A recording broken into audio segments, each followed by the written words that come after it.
আসসালামু আলাইকুম রহমতুল্লাহ। বন্ধুরা, ঘুনি কেন্দ্রীয় ঈদগাহ ময়দান এই ঈদের অনুষ্ঠান উপলক্ষ করে ঘুনির বাজারকে জমজমাট করার জন্য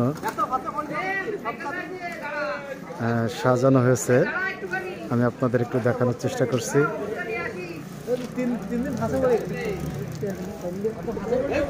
মাশাআল্লাহ, অনেক সুন্দর লাগছে। ঈদগাহ কিন্তু আরো অনেকটা দূরে।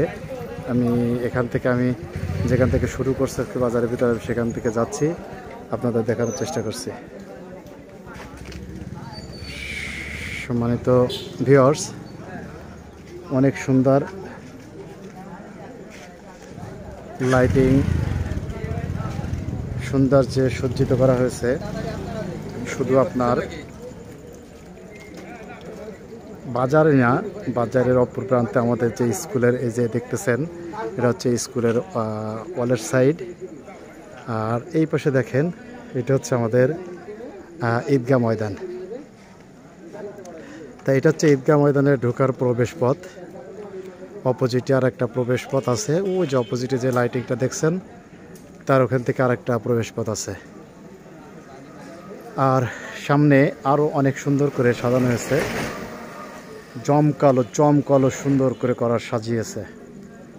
আমি ধন্যবাদ জ্ঞাপন করছি আমাদের কেন্দ্রীয় ঈদগাহ ময়দানের কমিটিকে, যারা প্রতি বছরের ন্যায় এবছরও সুন্দরভাবে সজ্জিত করেছে।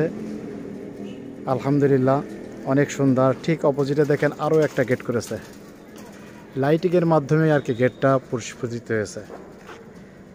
ঠিক এটা হচ্ছে স্কুলের একটা বাউন্ডারি। অনেক দূরের থেকে দেখেন স্কুলের বাউন্ডারিটা ঠিক আলোকসজ্জায় সজ্জিত করেছেন। এই হচ্ছে স্কুলে ঢোকার পথ, যেখানে লাইটিং দেখতে পাচ্ছেন না।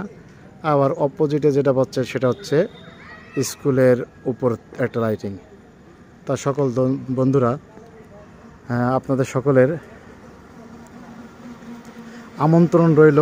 এখনও ঈদের 1 অথবা 2 দিন বাকি।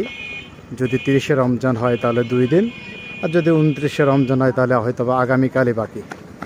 তো আপনাদের আমন্ত্রণ জানাচ্ছি। আপনারা এই ভিডিওটা দেখে, বিশেষ করে সন্ধ্যার পরে আপনারা আসবেন, এসে দেখে খুবই আনন্দিত হবেন। ধন্যবাদ সকল বন্ধুদের। আসসালামু আলাইকুম ওয়া রাহমাতুল্লাহ।